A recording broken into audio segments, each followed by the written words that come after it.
दोस्तों, ये उस लड़की की कहानी है जो हद से ज़्यादा खूबसूरत थी। इतनी खूबसूरत थी कि जिसने भी उसको देखा उसकी नीयत ख़राब हो गई। जिसको भी मौका मिला उसने उसकी इज्जत लूट ली, लूटनी चाही। क्या अपने, क्या पराए, क्या दोस्त, क्या दुश्मन, सबका एक ही हाल था। उसकी खूबसूरती को देखकर हर कोई मर जाता था, समझ लीजिए। तो हम उस लड़की की कहानी बताने जा रहे हैं, आप इसको बहुत ध्यान से सुनिएगा। दोस्तों, किसी ज़माने में एक कस्बे में एक सेठ जी रहा करते थे जिनका नाम था रघुबर दास। परिवार में 3 लोग थे, सेठ जी, उनका बड़ा बेटा और उनकी एक बेटी थी 16 साल की, जिसका नाम था गौरी। उनकी परचून की दुकान थी, काफ़ी सम्मानित व्यक्ति थे, अच्छी खासी दुकान चलती थी। बड़ा बेटा उनके साथ ही दुकान का काम संभालता था सेठ जी के साथ, और जो लड़की थी वो कस्बे में ही एक स्कूल में पढ़ती थी। वो जिस स्कूल में पढ़ती थी बहुत सारे बच्चे पढ़ते थे उसमें, और उसी स्कूल में एक मौलवी साहब हुआ करते थे जो शिक्षक हुआ करते थे। दोस्तों, लड़की बहुत खूबसूरत थी, दूध जैसी गोरी थी, गहरी आँखें, गुलाबी होठ, कमर तक लंबे बाल। तो दोस्तों, जिस स्कूल में पढ़ती थी उसमें जो टीचर हुआ करते थे मौलवी साहब, उनकी जो नीयत है उस लड़की पर ख़राब हो जाती है। वो उसको बेवजह अपने पास बुलाते हैं, पूछताछ करते हैं, उससे नज़दीकियाँ बढ़ाने की कोशिश करते हैं। लेकिन लड़की बहुत मासूम थी, उसको कुछ समझ में नहीं आता है। तो मौलवी साहब सोचते हैं बहुत सीधी सादी है और ये ऐसे बात नहीं समझेगी। एक दिन मौलवी साहब ने कहा कि तुम छुट्टी होने के बाद रुकना। हुआ ऐसा ही, सारे बच्चे चले गए, स्कूल का गेट बंद हो गया। अब स्कूल में मौलवी साहब और वो लड़की जो है गौरी, वो अकेले रह गए। फिर वो टीचर रूम जो होता है, अध्यापक कक्ष, उसमें गए, कुर्सी पर बैठे, गौरी को बुलाए, उससे बोले अपना बैग रख दो, और पास ही में खड़ा कर लिए। फिर उसके हाथों को धीरे से पकड़े और बोले कि ये जो तुम्हारे हाथ हैं, इन हाथों से तुम बहुत सुंदर लिखती हो। ये कहते हुए उन्होंने धीरे से उसका हाथ चूम लिया। उसके बाद उसके पैरों पर अपना पैर रखते हुए बोले कि जब तुम इन कदमों को स्कूल में रखती हो तो बहुत अच्छा लगता है। उसके बाद वो अपने पैरों से उसके पैर को धीरे धीरे दबाने लगे, सहलाने लगे। उसके बाद फिर उसके सर पर हाथ रखते हुए, उसके बालों से खेलते हुए धीरे धीरे उसके गालों तक अपने हाथ लाकर उसके होठों पर उंगलियां रख देते हैं और कहते हैं कि जब तुम इन होठों से पढ़ती हो या कुछ बोलती हो तो फूल बरसते हैं। अब लड़की ये सब कुछ शर्मा रही है, कुछ सोच रही, हमारी तारीफ़ कर रहे हैं गुरुजी। उसको इन सब का कोई अनुभव था नहीं, ऐसी हरकत किसी ने करी नहीं थी पहले कभी उसके साथ। लड़कियों से उसने कुछ ज़रूर बातें करते सुनी होगी। उसके बाद वो खड़े हो गए मौलवी साहब, और उसके होठों से उंगलियां हटाते हुए उसको किस करने की कोशिश करने लगे। फिर वो पीछे हट गई। फिर मौलवी साहब आगे बढ़े, कमर से पकड़ लिया, उसको जकड़ लिया कस के, और उसके बाद उसको ज़मीन पर गिरा दिए। बोले कि घबराओ नहीं, ये भी एक पढ़ाई है, ये भी मुझे तुमको पढ़ाना है, अगर पढ़ोगी नहीं तो पास कैसे होगी। फिर उसके बाद उसके ऊपर झुकते हुए उसके दुपट्टे को निकाल के फेंक दिए दूर, और उसके साथ ज़बरदस्ती करने लगे। उसके शरीर से उसके कपड़ों को जब और कपड़ों को अलग करने की कोशिश करने लगे तो उसे कुछ एहसास हुआ कि जो मौलवी साहब कर रहे हैं वो कुछ गलत ही कर रहे हैं। फिर उसने ज़ोर से उनको धक्का दिया और हिम्मत जुटाई। उसके बाद खड़ी हो गई, बोली नहीं करना मुझे ये पढ़ाई, आप गंदा काम कर रहे हैं। मौलवी साहब फिर आगे बढ़े, लेकिन वो पीछे हट गई। बोली आप गंदा काम कर रहे हैं, मुझे नहीं करना ये काम। मौलवी साहब इतने फुर्त तो थे नहीं। उसके बाद वो अपना बैग उठाई, दुपट्टा उठाई और वहाँ से चली गई। अगले दिन फिर स्कूल शुरू हुआ, वो आई, मौलवी साहब का फिर वही सिलसिला। ऐसे ऐसे जब हद से ज़्यादा ही हो गया, मौलवी साहब उसको धमकी भी देने लगे कि मैं तुम्हारी ज़िंदगी बर्बाद कर दूंगा, तुम्हें स्कूल से निकलवा दूंगा, तुम्हें शहर से निकलवा दूंगा, तुम्हारे भाई को भी पढ़ाया हूँ, तुम्हारे बाप से मेरी अच्छी जमती है, तुम्हारे बाप से भी कहूँगा। तो एक दिन गौरी ने किसी लड़की से ये सब बातें डिस्कस करी कि मौलवी साहब ऐसा ऐसा मेरे साथ करते हैं। तो उसने बोला कि हाय दैया, तुम चुप रहना, बिल्कुल भी किसी से कुछ मत बोलना, ना तुम्हारी बहुत बदनामी होगी, तुम कहीं मुंह दिखाने लायक नहीं रहोगी, ऐसा वैसा किसी से मत बोलना, तुम पढ़ाई ही छोड़ दो। फिर उसने क्या किया, स्कूल आना बंद कर दिया। सेठ जी ने पूछा बेटा स्कूल क्यों नहीं जा रहे हो? तो उसने बोला पिताजी मेरी तबीयत ख़राब है इसलिए मैं नहीं जा रही हूँ। और इधर मौलवी साहब तो बिल्कुल उनके ऊपर हवस एकदम सवार था, उसकी खूबसूरती के कायल हो चुके थे, शेर के मुँह खून लग चुका था। अब वो सोच रहे कि जैसे तैसे इसका जो है हासिल करना ही है मुझे, और नहीं कर पाऊँगा तो इसको किसी काम का नहीं छोड़ूंगा। एक दिन वो पहुंच गए सेठ जी के घर। सेठ जी दुकान में थे, मौलवी साहब को देखे, बोले अरे मौलवी साहब आए, बोले बैठिए। तो बैठे मौलवी साहब बोले कि गौरी स्कूल क्यों नहीं आती? उन्होंने बोला पता नहीं, बोलती है तबीयत ख़राब है। तो बोलते हैं बुला दो। गौरी को बुलाए और खुद चले गए, क्योंकि व्यस्त आदमी थे, उनके दुकान पे हमेशा 10-5 लोग खड़े रहते थे। बोले ठीक है मैं अभी आता हूँ। गौरी आए, उनके पास खड़ी हुई, बोले कि कब तक भागोगी तुम? मेरा कहा मान लो वरना बहुत पछताओगी। वो बोली कि मुझे नहीं पढ़ाई करना, मुझे स्कूल नहीं आना, आप चले जाओ यहाँ से। इतना कह के वो चली गई। फिर सेठ जी को ध्यान आया, अरे मौलवी साहब बैठे, उनको चाय पानी भी पिलाना है। आए, बोले कि हाँ क्या हुआ मौलवी साहब, गौरी का क्या हुआ, चली गई? बोले हाँ वो चली गई। मुँह लटका के बैठे थे। फिर वो बोले सेठ जी मुझे आपसे एक बात करनी है। बोले बताइए। बोले जो आपकी लड़की है इसका चाल चलन ठीक नहीं है। सेठ जी सन्न रह गए, उनकी इतनी सीधी लड़की। बोले क्या हुआ मौलवी साहब? बोले ये जो है इसका कई लड़कों के साथ संबंध है और ये एकदम से बदचलन है। मैंने इसको बहुत समझाया, मेरी भी बात नहीं मानी, और जब सर से ऊपर पानी हो गया तब समझ लीजिए मैं आपके पास आया कि ये जो लड़की है किसी ना किसी दिन आपका नाक कटवा के, आपका नाम खराब करके, आपकी इज्जत को मिट्टी में मिला के ये चली जाएगी, आप देख लेना। सेठ जी यार काटो तो खून नहीं उनको।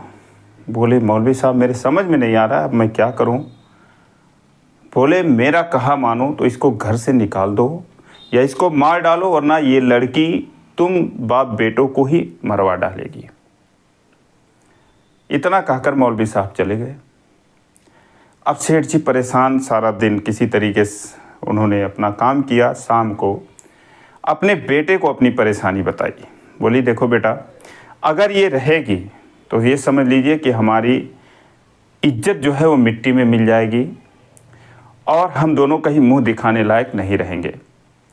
उस ज़माने में दोस्तों ये सब जो बातें हैं बहुत बड़ी बात होती थी। आदमी अपनी जान दे देता था लेकिन अपनी इज्जत नहीं गंवाने देता था। तो उन लोगों ने प्लान बनाया कि 2-4 दिन घूमने के बहाने इसको कहीं ले चलते हैं और वहीं किसी नदी नाले में कहीं भी इसको धक्का दे देंगे और आकर बोल देंगे अपने शहर में, कस्बे में, गांव वालों से कि घूमने गई थी, पैर फिसल गया, नदी में गिर गई, चली गई। तो उन लोगों ने प्लान के मुताबिक प्लान बना ही लिया। घूमने निकले गौरी को लेकर। बोले चलो कहीं घूम के आते हैं, तुम्हारी तबीयत जो है वो सही हो जाएगी। फिर घूमते घामते, उनको घूमना तो था नहीं, प्लान कुछ दूसरा था। उनको एक जगह मौका मिला 2-3 दिन बाद, एक जंगल में एक नदी था, वहाँ पर वो लोग रात गुजारे। और आधी रात को जब गौरी गहरी नींद में सो गई, बेटा भी सो गया, सेठ जी को तो नींद आ नहीं रही थी, उठे और अपने बेटे को जगाए और बोले कि बेटा यही वक्त है, इसका गला दबा दो और उसके बाद ले जाके नदी में फेंक दो। मैं तो बाप हूँ, मुझसे मारा नहीं जाएगा, मैं इसको बहुत प्यार करता था। मैं जाके कुछ दूरी पर खड़ा रहता हूँ, 1-2 किलोमीटर दूरी पर, तुम जो है इसको मार के उसके बाद आ जाओ। सेठ जी चले गए। लड़के ने ऐसा ही किया, उठा और उसका गला दबाने जा रहा था। फिर सोचा अच्छा एक बार इसको बता दूं मैं कि इसे मार क्यों रहा हूँ। फिर वो जगाया, बोला कि देख तूने ये काम किया है, तुझे हम मारने आए हैं और पिताजी ने कहा है कि इसको मार डालो, नहीं तो ये हम दोनों को मार डालेगी।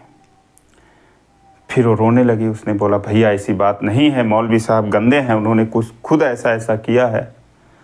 तो बोले जो भी हो, पिताजी बहुत सख्त आदमी है, वो मैं तुझे नहीं मारूंगा तो मुझे भी मार डालेंगे, तुझे भी मार डालेंगे।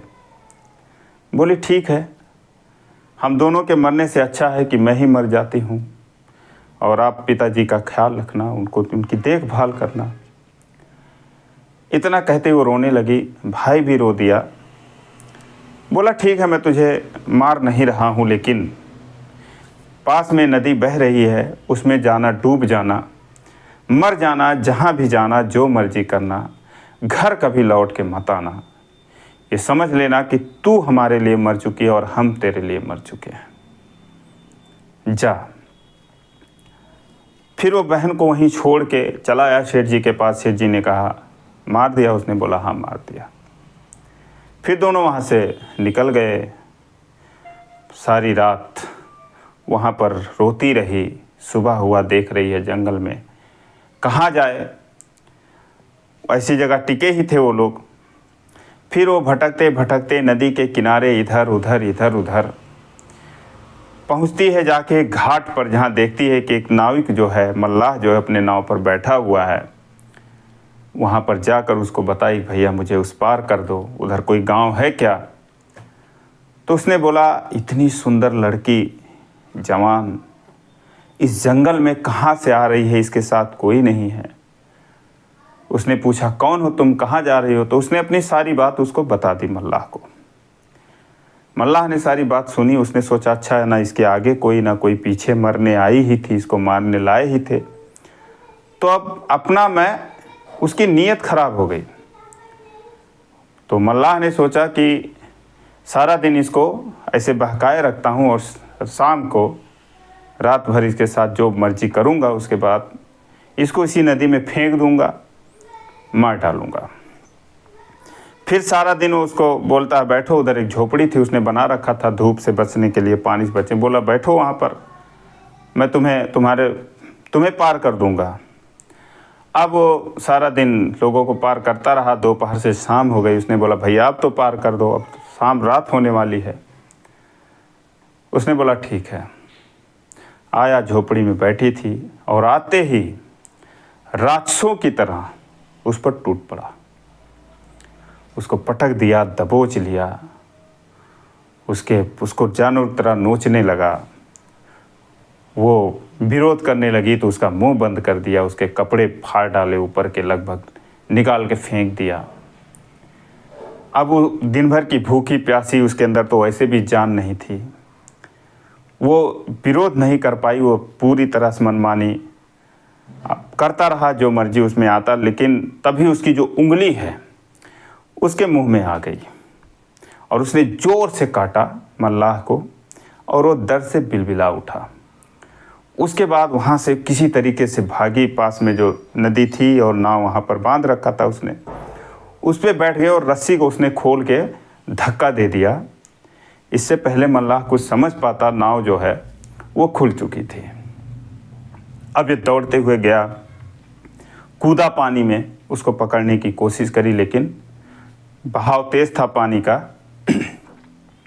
इसलिए वो कुछ कर नहीं पाया। नाव वहाँ से काफ़ी दूर चली गई। एकदम नग्न अवस्था में, फटे हुए कपड़ों में, किसी तरीके से अपनी इज्जत बचाकर वो नाव पर बैठकर अब अनजान मंजिल की तरफ चल पड़ी। रात हो गई, नाव चलती रही। जाने कब उसको नींद आ गई। सुबह जब आँख खुलती है तो देखती है दोनों तरफ जंगल और जंगलों के बीच से ये नदी बहते हुए जा रही है। उसने देखा सुबह हो गया, पता नहीं कितनी दूर में आ गई। फिर उसने सोचा कि नदी के किनारे गांव होते हैं, शहर होते हैं, अगर दिन है मुझे ऐसे नंगे हालत में कोई देखेगा क्या सोचेगा। हिम्मत भी नहीं थी कि कूद के मर जाती उसमें पानी में। किसी तरीके से वो हाथ से ऐसे कर कर के नाव को किनारे ले गई और वहाँ पर जंगल में ही वो उतर गई।